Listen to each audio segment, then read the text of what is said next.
Surat traffic region 1 વિસ્તારમાંથી motor vehicle act કલમ 207 મુજબ જે વાહનો જમા થાય એ સરથાણા ગોડાઉન ખાતે રાખવામાં આવે છે અને આરટીઓમાં દંડ ભરે અને એની રસીદ રજૂ કરીથી આવા વાહનો છૂટા કરવામાં આવતા હોય છે. હવે છેલ્લે જે એક રિક્ષા હતી એ રિક્ષાના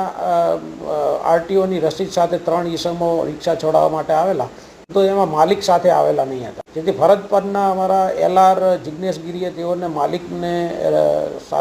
માલિકને મોકલવા માટે જણાવતા આ લોકો રસીદ આપીને ગયેલા પણ માલિક આવેલા નહીં. અને જ્યારે તે લોકો આવેલા ત્યારે પણ એમની બોડી લેંગ્વેજ ઉપરથી થોડી શંકા ગયેલી,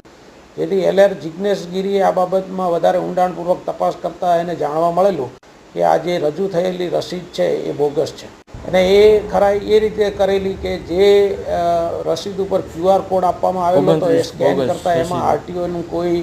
ડિજિટલ પેજ ખુલતું ન હતું, જ્યારે ઓરિજિનલ રસીદો હતી એમાં ડિજિટલ રસીદ ઓપન થતી હતી.